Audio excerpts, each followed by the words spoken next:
What if your body was taken over by a strange entity and you didn't even know it?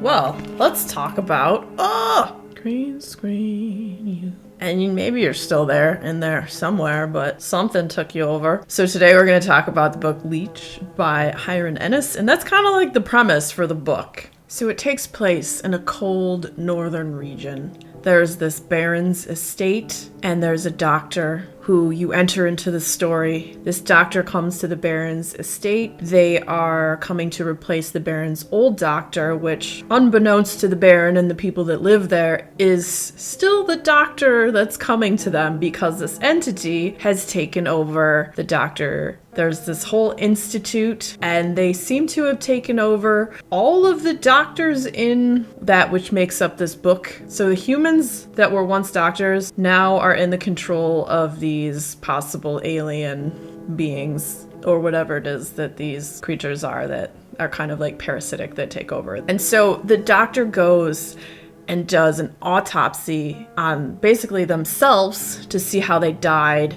What they find when they're doing the autopsy is they find in the occipital area where the eye socket is, they pull out this long, black, spindly creature with all these creepy legs. It's dead, but pulls it out of the eye socket. Gross. And then they're like, oh crap, we have competition. Because this is also another parasite type creature that seems to be inhabiting human bodies and taking over. And so now this doctor has to find out, are the rest of the people in this estate, are they contaminated? Is the townsfolk, have they been exposed to this? Where did it come from? How did this happen? Did the doctor die because of this parasite? Or did the doctor actually try to kill themselves? Because signs point to that they stabbed himself in the neck, right in the carotid artery. It doesn't look like it was a murder. It looks like it was intentional and the doctor tried to do it. But there's all these gaps in the doctor's memory, so they don't know like what happened and led up to this, or where it came from, or how they picked this up and all this. And so you get into the story. So the writing kind of just, it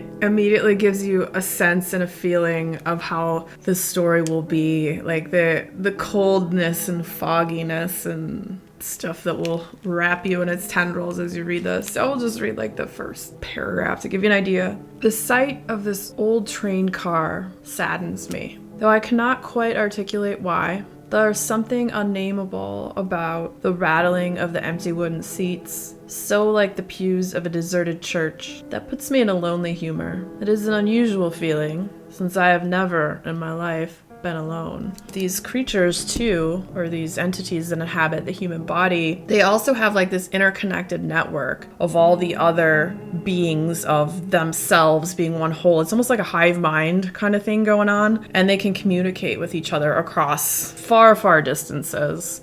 I don't know if there's like a limit to their distance. They can communicate and like sift through memories, and if they need knowledge, go and contact their other selves. It's very strange and creepy and weird, and I always get weirded out by stuff like this, like thinking about that, like what if like some weird parasitic alien thing took over your body and then you didn't even know it, and then what if at some point in time you were reawakened, but yet you're still not in control, but now you know that it's happening. Like what the crap. This follows the story of this Baron and his family, the disturbed hot mess that they are, because the Baron is awful. His son's got problems. He's the nicest of all the people in the family, and then the son's wife, she's all weird and crazy in the head, and then her twin daughters they're quite interesting. And then they have some house servants. Well, one house servant in particular that has a strange relationship with the son of the Baron, and just how the dynamics between all of them are. And then is this weird worm-like parasite, is it inhabiting any of these other people here? Because like some of the people's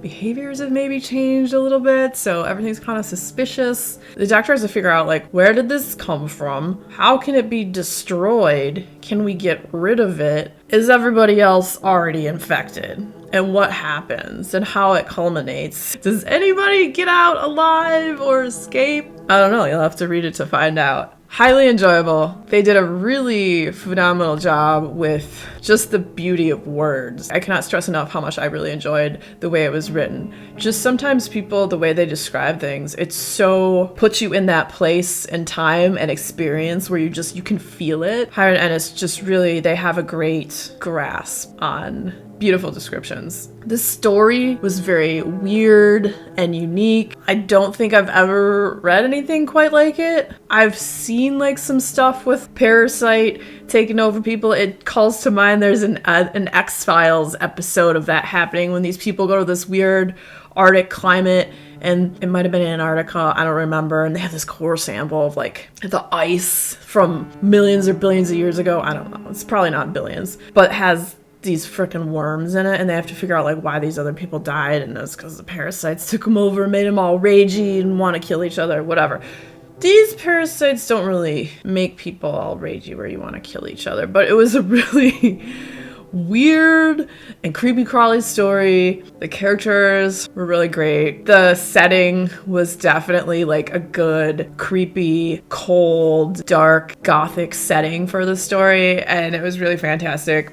If you like books that are weird and scary, the next video coming up is going to be about a weird and scary book, so stick around, check it out. And if you had fun hanging out today, boop that like button, come back, see me again, and we'll talk about more bookish things and weird stuff.